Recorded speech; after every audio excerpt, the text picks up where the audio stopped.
তো আজ চলে গিয়েছিলাম আমরা আমাদের এক নিমন্ত্রণ বাড়িতে। সেটা ছিল আমাদের মাসি আর মেসোর বিবাহবার্ষিক অ্যানিভার্সারি। ওখানে গিয়েছিলাম।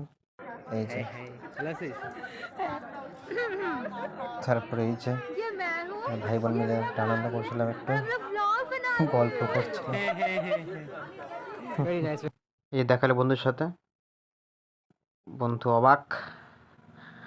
তারপর চলে আসলো ভাইও বলে হ্যাঁ ব্লগ করো। হ্যাঁ হ্যাঁ আমি ব্লগ করি ভাই, ওইটাই বলছিলাম ওকে। এই যে আমার মাসির ছেলে, ভালো ছেলে, বড় হয়ে গেছে ভাই এখন। এই যে আমাদের মাসি মেশোর ভাই ফটো তুলছিল।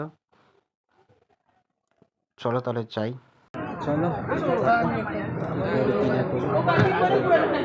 এইটা আমাদের আজকের লুকটা খাস নাই, নর্মালি অ্যাজ ইউজুয়াল।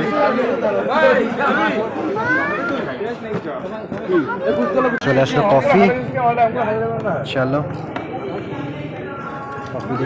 তারপর কফি দিয়ে শুরু করলাম।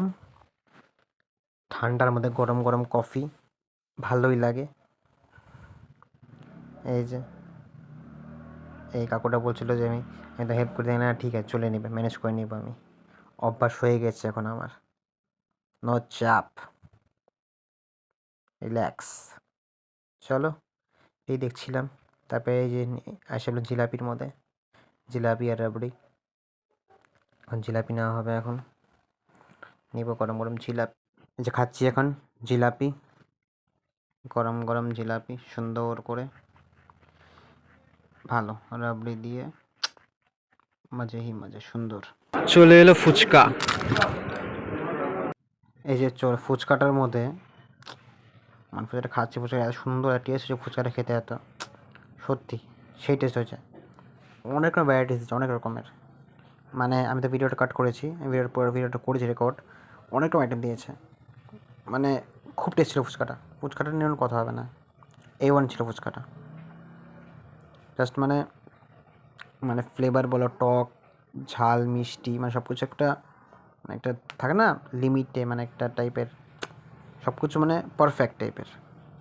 এখানে আইটেম ছিল মাশরুম, পনির, ফ্রাইড রাইস, আর এখানে ছিল চিপস। চলো মাশরুমটা খাই দেখি, মাশরুমটা কেমন খেতে। চলো মাশরুম ভালো ছিল খাবারটা, মাশরুমটা খাচ্ছিলাম। এই যে পনির সব কিছু নিয়ে খাচ্ছিলাম। পনিরটা খুব সফট ছিল। এটা A1 ক্লাসের পনির ছিল, পনিরে কোনো আমার ইসে নেই, কমপ্লেন নেই, পনিরটা A1 ছিল। যেমন দিল্লিতে আমি পনির খাই যেমন, সেম পনির, একদম সফট, একদম পুরো পিওর সফট পনির পেয়েছি এতদিন পর, তারপর কোচবিহারের মধ্যে, একটা বিশাল ব্যাপার। আমি সফট পনির পাইছি জানি, পর্যন্ত এত সফট পনির পাই না আমি। খুব সুন্দর পনির ছিল, রান্নাটা খুব ভালো ছিল, ভালোই খাচ্ছিলাম আমি, মজা পাচ্ছিলাম। সুন্দর রান্না বান্না, একদম আলাদাই ব্যাপার।